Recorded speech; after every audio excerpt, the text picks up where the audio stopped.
Are you sick of hearing from me today already? Because we're here to recap Wednesday's action. There were 9 games on. Let's look at all the big news, lineup changes, injuries, valuations, waiver trends, whatever. Actually, we're not doing waiver trends. We're doing all the other stuff. Michael Bolton. Thanks, Josh. It's Michael Bolton here, and it's time for another episode of the Locked On Fantasy Basketball Podcast. Let's get to it. Let's get to it, indeed. You are Locked On Fantasy Basketball, your daily fantasy basketball podcast, part of the Locked On Podcast Network.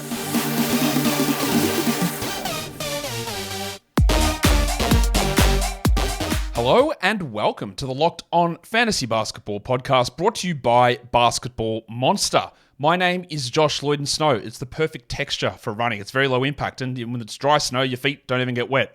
I'm also the lead fantasy analyst at basketballmonster.com, and you can find me on Twitter as always, at redrock_bball, on TikTok, at redrock_bball, and on Instagram, at Locked On Fantasy Basketball. Today's episode is brought to you by GameTime. Download the GameTime app, create an account, and use the code Locked On for $20 off your first purchase.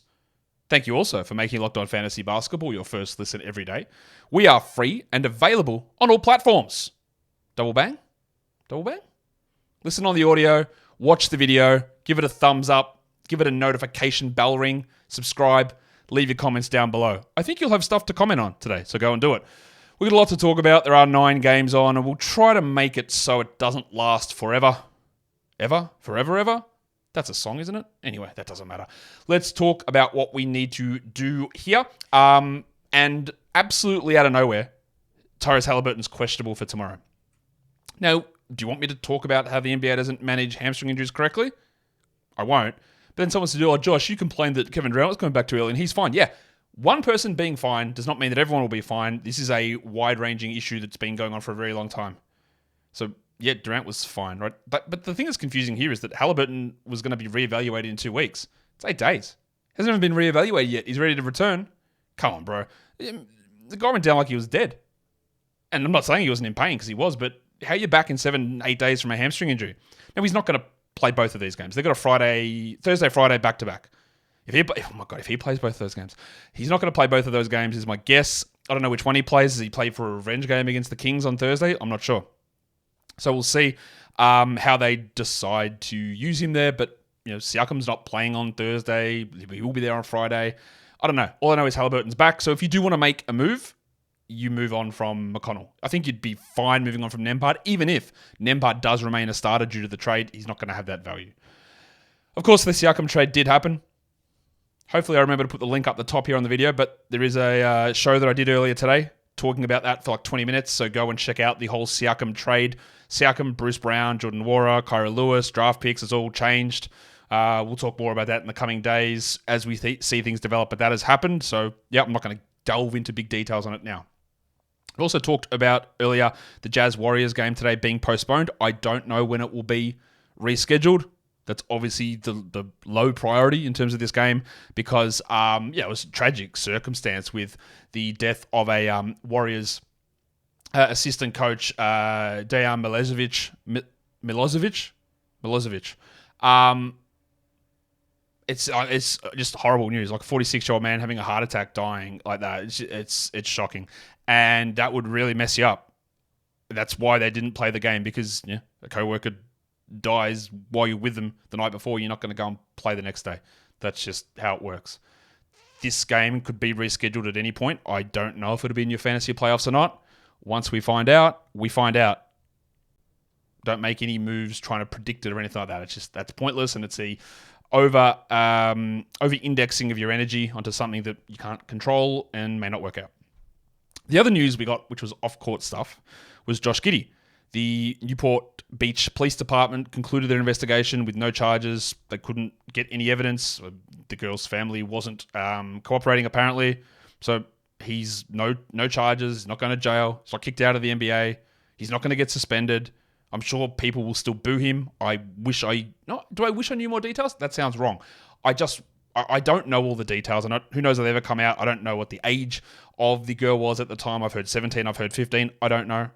I know that he was 19 at the time that it happened, but it's done. It's finished. It is not the same as Karl Malone. It is not the same as Miles Bridges.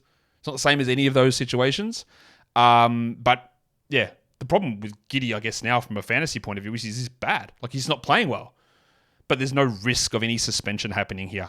I would be stunned if something came out of it. There's no chance of a suspension, I would say, now that there is no charges that have been laid, which was probably always going to be the most likely outcome in that situation. So that's all of that news. Now, I debuted this segment yesterday just to give you guys a quick early rundown of what starting lineups changed. Now, most of you said, yeah, it was a great idea. And I agree, it was a great idea because I did it.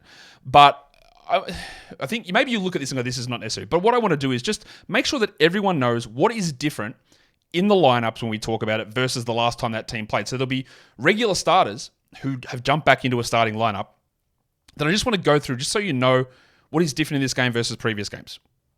Find out how we go. So, in Detroit, Bojan Bogdanovic returned. Kevin Knox went to the bench. Giannis was out with a shoulder issue. Chris Middleton returned after sitting the last game. Cool. That's pretty easy.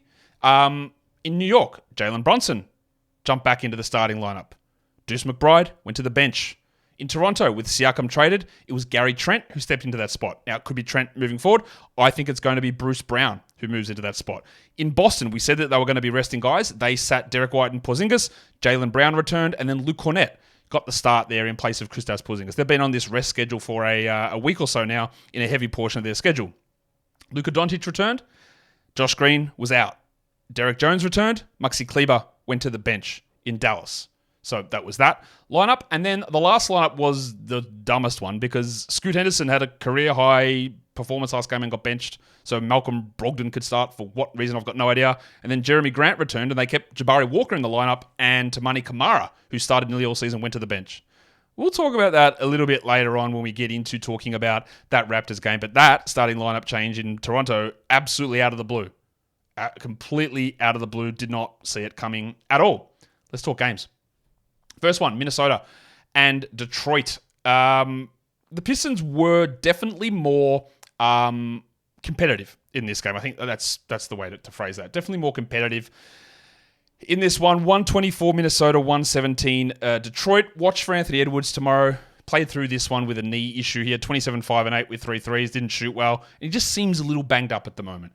Towns, of course, didn't generate defensive stats, but he had 27, 6, and 4 with 5 threes. And Jaden McDaniels, that's 2 big ones in a row from the big fella. 23 points, but of course, he needs to shoot 73% to get there, and everything else lacks. 2 rebounds, 0 assists, 0 blocks. He's a streamer because they play tomorrow, but I don't think he's a 12-teamer. Gobert did his thing, 19 and 16 in 38 minutes, and Conley had 8, 3, and 7, which is solid enough. But the Wizard of Naz Reid, 9 points, 4 rebounds. He had 3 steals, which is nice. I don't think Reed's a must-roster player. I'll give him a jack. Get that garbage out of here! But you don't need to move on. You don't need to hold. There's little ups and downs in his value where, same as almost Jaden McDaniels, they're going to be rostered in most spots. But you don't have to. Like, you can, you just don't. The value and upside of them is relatively low with the way the team looks. For the Pistons, Bojan returned, so Kevin Knox went to the bench and still played 21 minutes. But what we wanted to see, what was the impact on Asar Thompson? And it was looking relatively positive. But in the end, he played basically the same minutes as Kevin Knox. He had 7 points, 9 rebounds, which is great, but 1 of 5 from the line stinks. It was looking like, hey, maybe we take a look at Asar, maybe we grab, but no, we're not. I don't think we're there yet. I don't think we do it. It's a stash thing. I'm not sure we need to get out in front of it because, like I thought, with the trade that happened, it didn't open up this gigantic role for Asar. It didn't happen. I thought we might get some minutes from Danilo Gallinari. We did not. The player who played was Mike Muscala, who was the backup center. He had 0 points in 15 minutes, missed all of his shots, but he's a shooter. He's actually washed Mike Muscala, but that shows you where James Wiseman is in his career. Muscala's shooting like 30% from the field, I think, for this season. And at least he's a credible threat from out there, but can't hit him anymore. But he was the backup center. Wiseman DMP'd. Shout out to Troy Weaver for giving up 4 second-round picks to acquire and then get rid of Marvin Bagley while chucking him $36 million guaranteed in the middle of it and Trey Lyles, and then throwing 5 second-round picks and Sadiq Bey to bring in James Wiseman, all so Mike Muscala could be the backup center. We saw huge minutes last game from Isaiah Stewart. We wanted to monitor that because Bojan was out? And the answer was yes. He had 25 minutes here. No fouls. 12 and 4, 1 steal, 3 blocks. Now, that is still a really good line. But I don't believe in Isaiah Stewart to be a 12-team fantasy guy if he plays 24 minutes. Absolutely no chance. But I do think Jaden Ivey's a must roster. 32, 4 and 6 with 4 threes on 59%. Love it. He's not going to be a great shooter every game, but he's putting up some really strong numbers at the moment. Top 100 over the last 5 games very easily. Killian Hayes got 8 assists. That's what you stream him. He didn't actually miss a shot either. 8 points, 8 assists. And Duran had 16-11 in his 31 minutes. But overall, the Pistons lose because they're the Detroit Pistons. Today's episode is brought to you by Prize Picks. Prize Picks is the largest daily fantasy sports platform in North America. It's also the easiest and the most exciting way to play DFS. It's you against numbers. You don't have to go up against people. Who wants to go against people? Yuck. You go up against the numbers. You choose more or less. You combine 2 to 6 of those into an individual entry, and then you can win up to 25 times your money back. They just put up a projection, whether it's points, or it might be assists or rebounds, steals, and you go, less or more. Or minutes for James Wiseman, and it's 0.5, and you go, definitely less. Combine all those together, and you can get up that 25 times your money back, as I've already said. They've also got their reboot policy. So if someone gets hurt in the first half, doesn't come back in the second, that player just gets rebooted. You don't lose out. So you don't have to spend your time begging on Twitter to these companies to void, because it just gets rebooted for you automatically.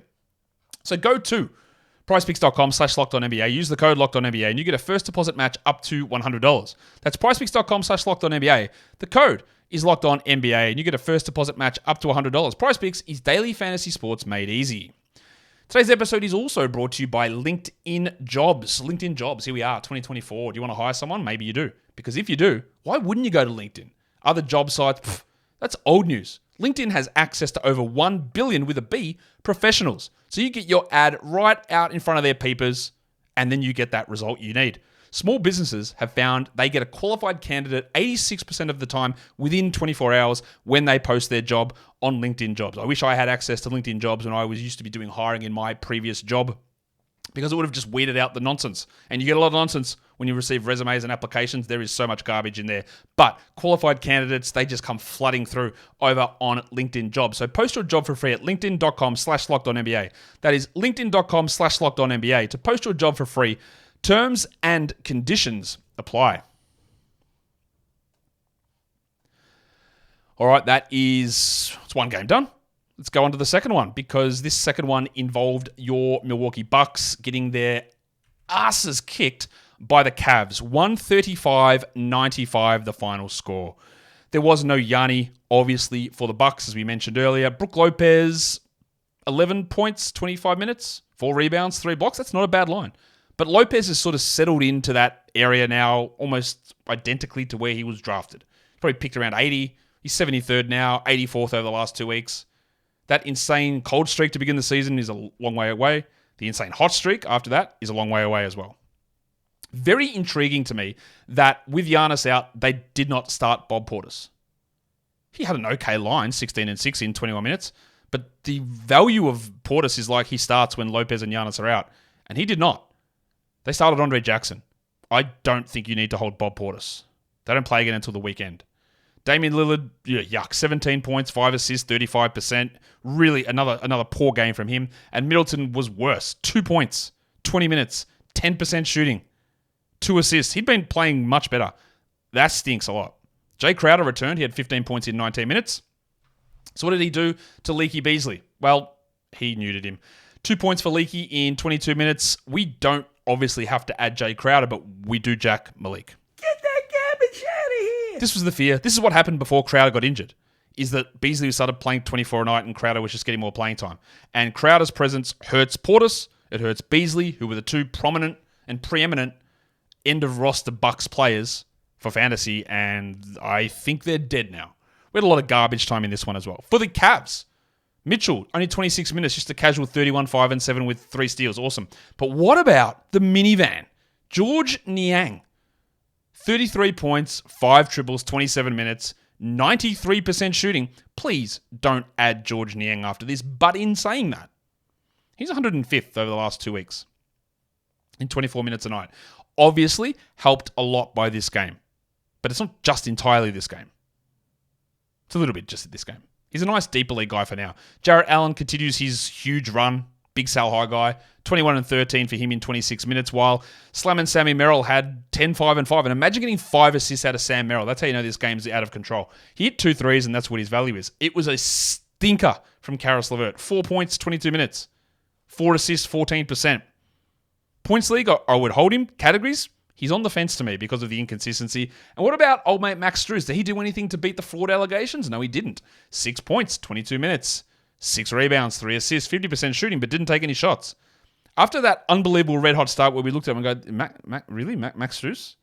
Really? Max Strus? Really? Max Strus? We looked at it a million times and went, okay, I guess Max Strus. And now, like, he's, 124th for the season? He's 169th over the last 2 weeks. We are really, rocketing towards a drop for Strus. And I think if you're in a 10, you move on. And if you're in a points league for Struder, I might be close to done. Even though the minutes and role are generally there, you just can't do anything at the moment. And it's weird because that obviously wasn't the case earlier in the season. Let's talk about the Rockets and the Knicks. Big win for the Knicks. The Rockets are actually struggling at the moment. They're losing a lot of games. Knicks win 109-94. No Tari next season. Obviously, he still remains out. So let's go quickly and check on Cam Whitmore, who had 0 points in 9 minutes. We would hope that we'd get the 20 minutes and he was pushing up into a larger role, but absolutely not. So he missed all 3 of his shots and got benched, so you can go and jack him off. Simple. The path to minutes is not red, hot, open, clear. Red hot's not the right term, but it's not there, so move on. Jollibee Jalen Green had 15 and 7 in his 29 minutes. It's just not enough, mate. Sorry. You're all right as a points league guy, but for category leagues, we know what we're doing. We're piston bashing. Get that garbage out of here. Jabari had 11 and 6, which is fine. Şengün, 18, 10 and 5 with 3 blocks, which is good. Van Vliet played 41 minutes. Yeah. 24, 3 and 12 with a steal, which is actually good for your fantasy team. Well, Jeff Green out of nowhere had 9 and 5, but just overall a rough night. 40 minutes from Dylan Brooks as well. That's why Whitmore didn't play, but Brooks had 11 points on 31%, and he is only a stream guy. Please, there are a lot of people rostering him in 12-team leagues, and I think they are wrong. So you can go and drop him. You can go drop Cam Whitmore. For the Knicks, we saw Brunson return, so McBride moved to the bench. He had 0 points in 11 minutes if you're holding on to McBride. Get that garbage out of here. Hartenstein played 41 minutes, so no pressure to Chul was not eating into his minutes. Foul trouble added into his minutes. He had 7, 11, 5, 2 steals, 2 blocks. It's a Hartenstein special. The thing that's crazy about Hartenstein is he actually can play as a good usage player. So if there was an offense that was designed for anybody to touch the ball that wasn't Randall and Brunson, he'd actually be better than this, which is crazy. Randall had 31, 8 and 4 on 61%. Awesome. Anunoby, hey, here we go. 4 steals. Imagine that. We've only been waiting 13 weeks. He had 15 and 5 with 4 steals in 43 minutes. Probably a little bit too much in a game that you win by 15. Who's to say? And Brunson had 37 in his return. 33 and 7 with 4 triples. The thing that's crazy about Tibbs, and there's lots of them, the failure to recognize that you're bald, that's number one. But number two, you've actually got good players on the bench. Like McBride can play and Quentin Grimes can play. Fair enough with Randall, you have no forwards at all, no power forwards whatsoever. But these other guys can play. DiVincenzo sucked, 5 points on 29%. He had 5 assists. He's worth a 12-team hold, barely. And Grimes is just going to be a deep league guy. And then it was a good game from Josh Hart. He played 30 minutes. He had 10 and 13, but I don't trust it for a single second. I just don't trust the role. It's all over the place, and his production also is not particularly consistent. Today's episode is also brought to you by the GameTime app. GameTime. It is an app to buy tickets. Of course it is. Because we want to go to things that are fun. And that's events, concerts, sporting events, musicals, theatre, comedy showings. Whatever it is, GameTime's going to have those tickets there for you. They've got killer last-minute deals. They've got their all-in pricing. You've got the views from your seat. And the best price guarantee. I haven't even talked about that lowest price guarantee very much. Because with the GameTime guarantee, you always get the best price. So if you find tickets in the same section and the same row for less, GameTime credits you 110% of the difference. You've also got the flash deals, so they just chuck them up on your phone. Sponsored deals as well. You go, hey, something's cracking. Do you want to go? And you say yes. Football, basketball, baseball, concerts, whatever it is. GameTime will get those events chucked onto your phone, and you can have a look and see what sort of discounts they're offering. And usually, they're pretty good. Download the GameTime app, create an account, use the code LOCKEDON for $20 off your first purchase. Terms apply. Again, create an account, redeem the code LOCKEDON for $20 off. Download GameTime today. Last minute tickets, lowest prices guaranteed. whenever I do that read and as lowest price is guaranteed, I'm just waiting for the Bunnings guitar solo to come through.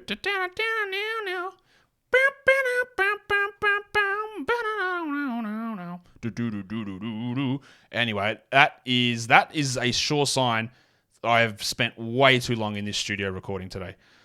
Bloody hell. All right, let's do the next one. It is the Miami Heat up against our Toronto Raptors. Congratulations to Toronto. They get the win 121-97. That's what happens when you just get rid of all the excess nonsense and you put the ball in the hands of the best players in the world. They get a big win over the Heat without, they had no Jaime Jaquez and no Kevin Love. 31 minutes for Jimmy, 16-5-5 with 2 steals, continues to be somewhat mid this season, while Adebayo had 16-5-4, and Hero struggled with 16 points on 35%. At least he had the 7 rebounds. Kyle Lowry played more minutes, but man, this guy is... I actually don't think I've done this for the big... You know what's coming. I don't think I've done it for Kyle Lowry this season, but... Toronto, mate, they just always make the right moves. They always know when to move on from those players. That's what, Canadian know-how. Just always making the right moves at the right time. Jovic played 21 minutes. He was okay. 10-7 with a 3 and a block. He doesn't need to be rostered outside of deep leagues, though. And Caleb Martin had 10, 3, and 5. Duncan Robinson started out really poorly, but he ended up with 14 points.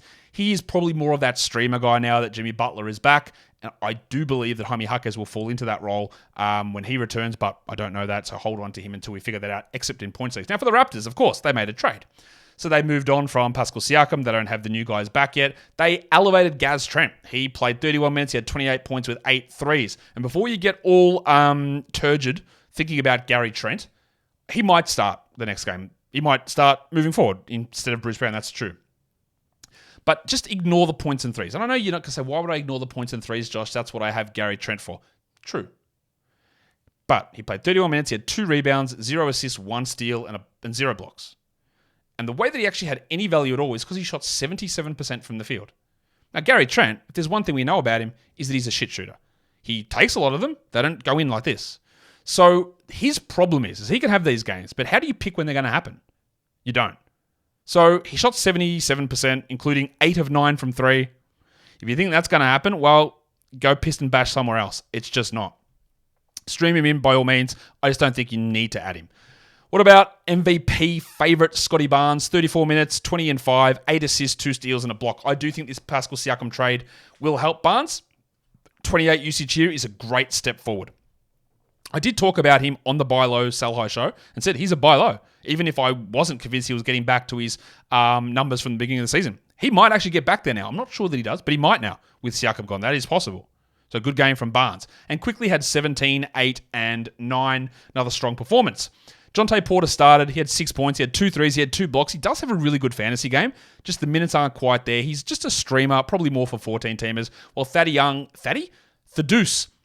Young played 28 minutes for 5 and 8. That's still just deeper league stuff. What about your mate, Rowan Barrett? How did he go? Now that we've minted him as the greatest player of all time, mainly because he's Canadian and everyone there is just... I have the utmost respect for all Canadians. I love them all, especially RJ Barrett.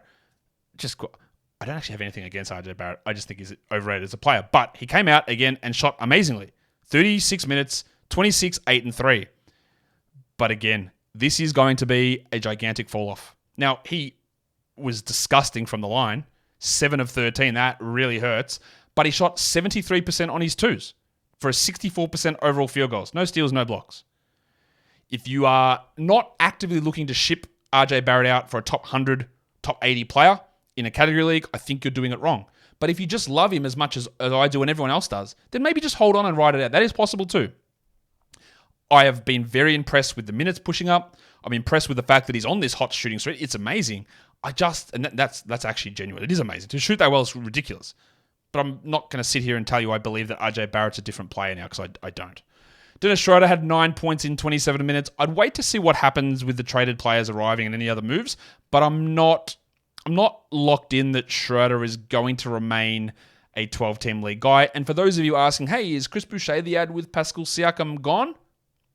Get that garbage out of here! 2-7 in 18 minutes. Now, I made the mistake when Pirtle went down. I said, they'll probably just play Boucher, so we add him. No, not again. Because then we saw it. He didn't play when Pirtle was out. And then Siakam missed a game last weekend, and he also played like 15 minutes. So it was never going to happen. They finally realized he's not that good, and he's not going to play. Raptors. I should say, another common W for the Raptors. Let's talk about the next game. The San Antonio Spurs get smashed by the Celtics. 117-98, the final score here. Wembanyama, after the game, told us that he is going to sit the game on Friday. He obviously doesn't want to, but he is going to play that. Sit that game Friday and then play the game on Saturday. Just as I'm recording this, wow, he must be. Christian Koloko just got waived. The Raptors needed to waive a player to bring them in for the trade. I thought it would be Garrett Temple. This guy that illness must be terrible. They just waived him. So he's gone. That's actually amazing. I feel so. He must be so crook. That's really bad. Yeah, so there you go. Koloko waived. Anyway, Wembanyama's going to sit on Friday and he's going to play on Saturday against the Wizards. He was ridiculous again. 27-5 in 27 minutes with a block on 53% shooting and 5 of 6 on the line. Continues to just put up insane numbers. Top 6, and by top 6 I mean 6th over the last 2 weeks. Sohan's good run continuing. You'll say that good run. He shot 22%, had 5 points, Josh. Yeah, that's not particularly good. But what about the rest? 7 rebounds, 4 assists, 3 steals, and a block. He is a 12-team league guy at the moment. Trey Jones had only 9 points but 10 assists, and Vassell got back on track a little bit. Still didn't shoot well, but had 19 points in his 32. But we've got to do a check. What about the horse? How did Keldon Johnson look? And the answer is, 5 points, 23 minutes, 2 rebounds, 50% shooting. I'd be more worried about those minutes than anything. If you know me, and some of you do, some of you don't, welcome to the new listeners. I don't rate Keldon Johnson at all as a player. So him playing 23 minutes, yeah, it makes sense. That's probably what he should do. And he looks a little bit like he is, has he pulled the plug? Has he is he pissed that he's off the bench? I don't know. This is a shock and run. But, are we ready? Can we do it? Get that garbage out of here! Yeah, I think we can. Dom Barlow, the Trojan, he had 5 points in 21 minutes. He'll be an interesting stream, same as Mamakalishvili on Friday against the Hornets, because number 1, it's the Hornets, and number 2, Wembanyama won't be there. The Celtics, they've been resting guys on and off every day, every game basically the last week. No Porzingis, no White. Jaylen Brown returned 21-7-5. Drew had 22-4-4. And the big fella, Luke Cornett, 30 minutes, 6-9 with 3 blocks. Just always handy to have that information. He probably needs, like today, 2 starters out, and one of them has to be Horford or Porzingis to get that value, but good numbers.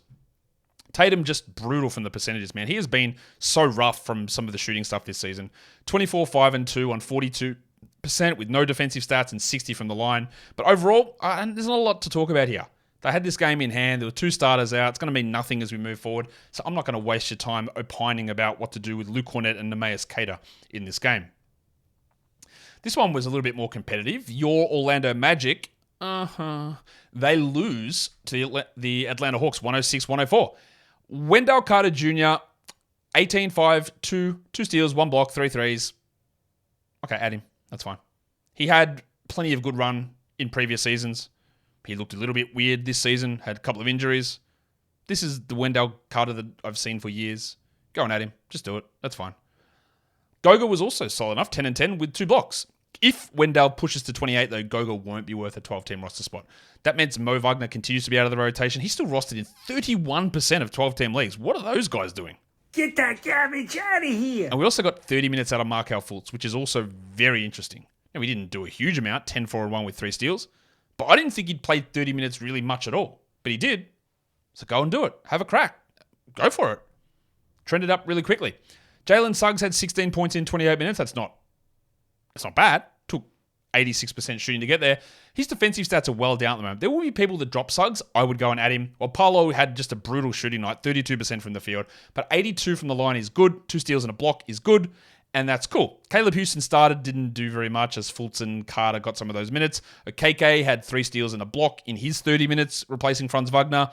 I thought that Houston could maintain a little bit of value as a 3-point streamer. I don't think that's true. And I don't think you need to hold on to Cole Anthony, who had 10 points in his 22 minutes. But the big takeaways there are the performances of Carter and Fultz, I think. For the Hawks, DeJounte, 26, 5 and 5, really good.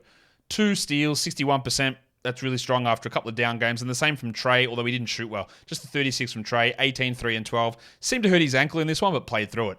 Bogdan had been also struggling, but he had 12 points with a steal and a block. And it was finally time for a bad Jalen Johnson game. 10 and 9 on 33%. It'll be okay.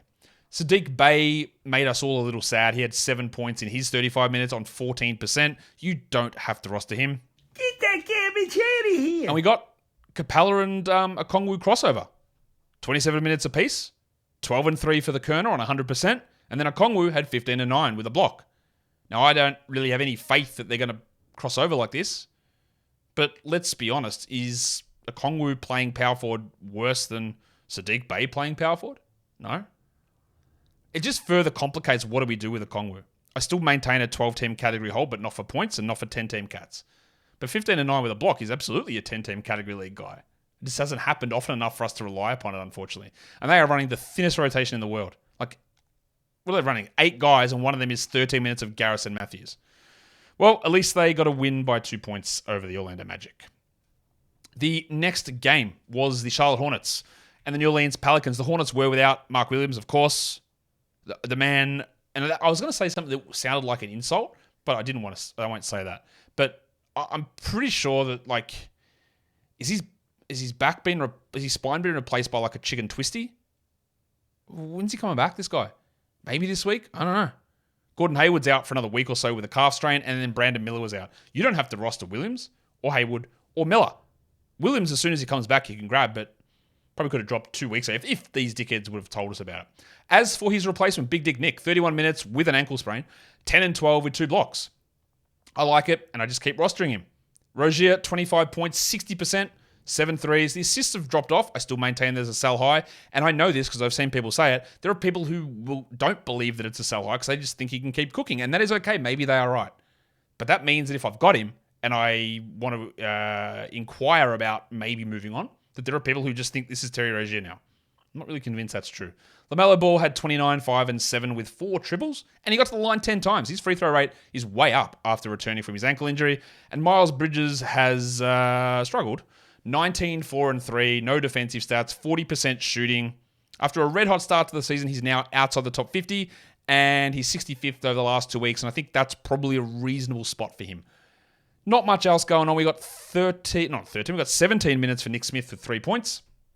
And Cody Martin had 2 steals in his 28 minutes. And we don't have to roster PJ Washington.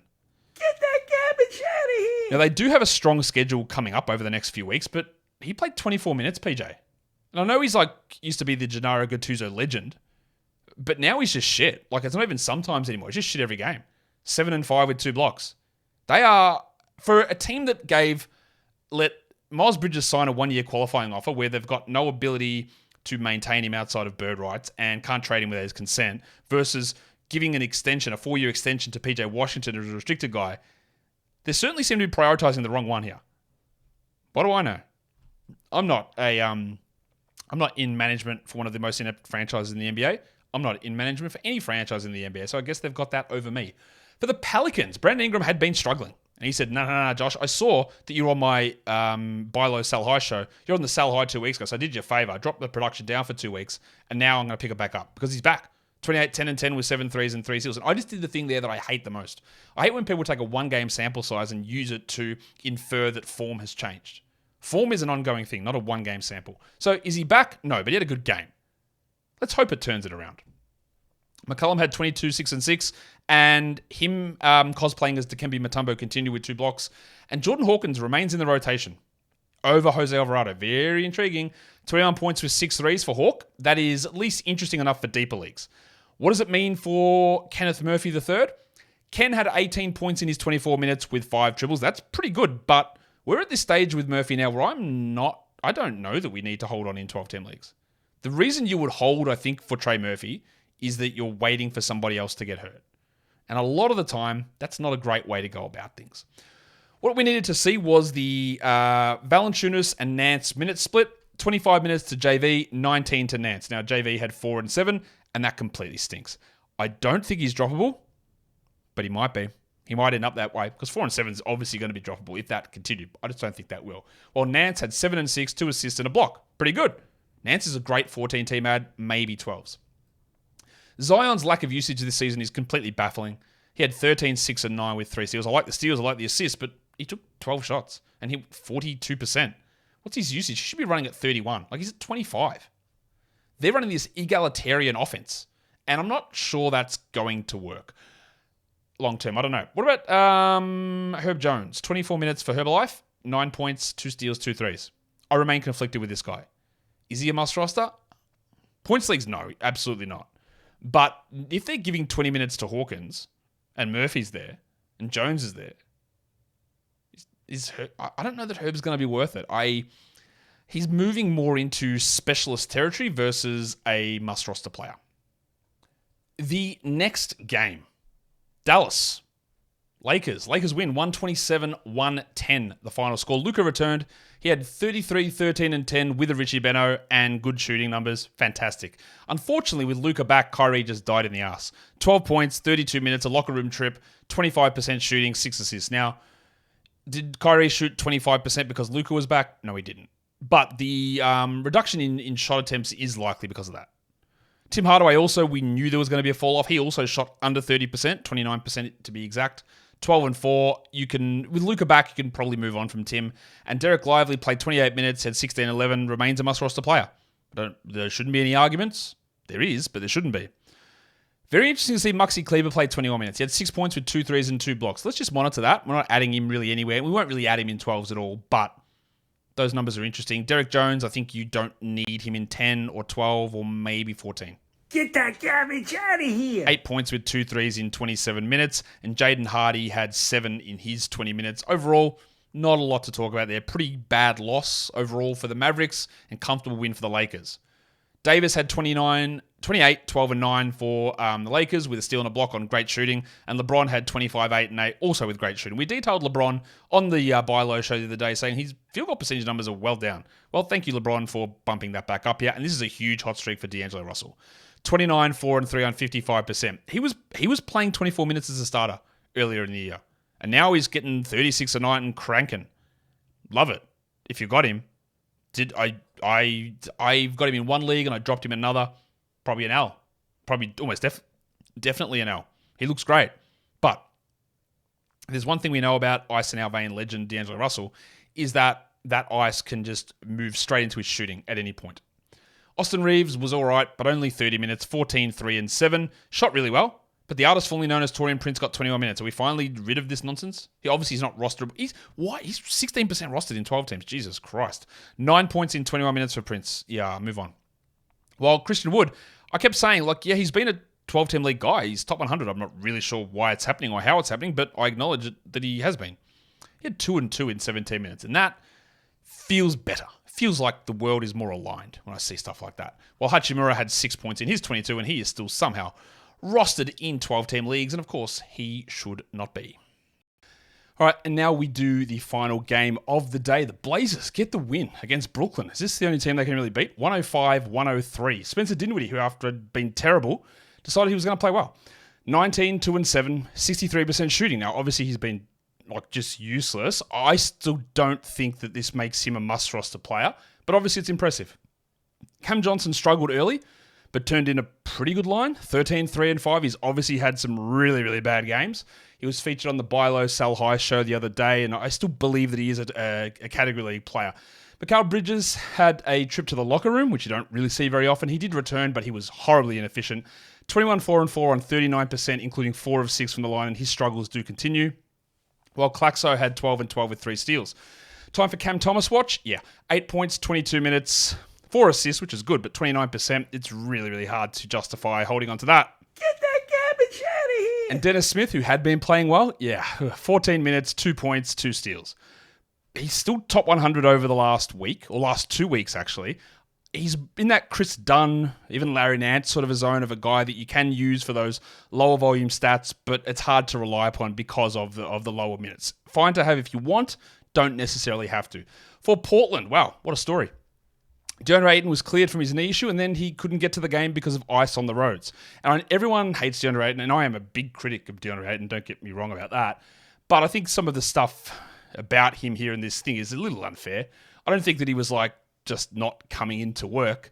There was a legitimate problem across those roads there. The Blazers did what they could to get him there, but they just couldn't. It was just impossible for him to move around from where he lives to get to the arena, is everything that I've heard. So I'm going to give him a pass on that. I'm not going to say that he's, just being a dick and lying about not being able to get to the game. He just couldn't get there. So we've got the big fella, the big Great Barrier Reef. Starting again, 25 minutes for Dwop, 17, 7 and 3 on 78%. We don't need to worry about him in 12s. Well, Thibault hurt his ankle towards the end, but they made a weird starting lineup change. Last game, Scooter Henderson was huge. So they brought him off the bench for 23 minutes. Why? I have no idea. But they won. Does that matter? I guess maybe a little bit. Scoot had 7 points in 23 minutes on the 17%. That's obviously objectively horrible. Now I don't really know what to make of this. Because they were starting Scoot for a real period of time, and Brogdon was playing 17 minutes. They decided for some reason to switch it up, and Brogdon played 30 and had 16, 5, and 6. And I know that someone is going to be typing furiously now on their keyboard. It's a showcase, Josh. They don't exist. I don't know why they did this, but a showcase doesn't exist. It's not a real thing. So what do we do here with Brogdon? What do we do with Scoot? I personally would not rush to add Brogdon. 16, 5, and 6 is strong. I don't trust 30 minutes. I don't trust his health. I don't trust his role. I don't trust his team. I don't think I'm going to bother with that. As for Scoot, he's still in that you're going to get hurt in a lot of different areas, but there is some value in holding if you're in a strong position. But that is legitimately deflating to see that role just get cut down like that. Anthony Simons continues to have some real efficiency issues, 20 and 4 on 40% shooting. And Kamara moved to the bench too, which I did not see coming, and they moved Jeremy Grant to the 3. Okay. Grant had 30 and 8 and was efficient, so that's great. He took a ton of shots, 26 shots, Jeremy Grant. Probably a few too many, my guy. But he took them, and that means that they started Jabari Walker. Now I am very interested in that. I've been talking about Jabari Walker for weeks, saying that I think at the end of the season, in March, Jeremy Grant's moon-cycled knee injury is going to flare up again, and Jabari will start and be a standard league player. But he's starting now. Now, I don't know whether this holds or not, but 4 and 6 for Jabari is not great. 25% is bad. If I'm in 14-team leagues, though, I am adding Jabari Walker. And I would sort of consider it in 12s. Over the last 2 weeks, including this, whatever this disaster is, he's 152nd in 27 minutes. Is his upside high enough for me to be a get out ahead of it sort of situation? I don't think so. But I'm intrigued at this starting lineup change. And given they won, it'll hold next game. I feel pretty confident about that. Except DeAndre Ayton will return him. And maybe that means that Reith going to the bench means that Walker goes to the bench and they get other guys in. I don't know. But it was interesting to see. And it was definitely unexpected. It was definitely unexpected. Okay.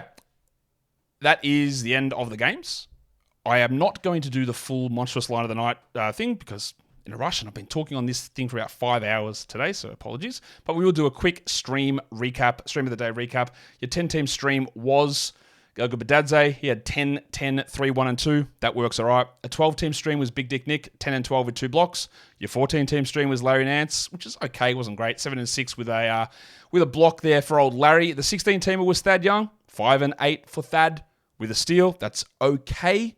And your Yahoo points and ESPN points was Goga Badadze, 34.5 Yahoo points and 38 ESPN points for Badadze. Both of those, I think, worked out pretty well. And then what we'll just get into, lastly, again, I don't have the time to go and create the old graphics, but I will tell you who actually was the line of the night, if I just go and have a look at that. Brandon Ingram was your monstrous line of the night. George Niang was your waiver wire line of the night. Jaden Ivey was your young gun of the night. And your dud of the night was, of course, James Christian Middleton.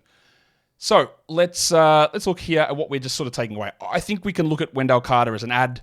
I think we can maybe even consider Markel Fultz. I think Larry Nance is an ad, those more towards the 14-team league zone. And Jaden Ivey just needs to be grabbed. I'd be more than happy to move on from Leaky Beasley and more than happy to move on from Sadiq Bey as well. Also, if you wanted to drop a TJ McConnell with Haliburton's return coming, go ahead. Just do it. If you miss out on one game of him starting, I think it'll end up being okay. And that does bring us to the end of today's show. Don't forget to be a double banger. Watch the video, listen to the audio, and if you are here on the video side, give it a thumbs up, hit the bell, hit the subscribe, and leave your comments down below. Guys, we are done here. Thank you so much for watching, everyone. See ya.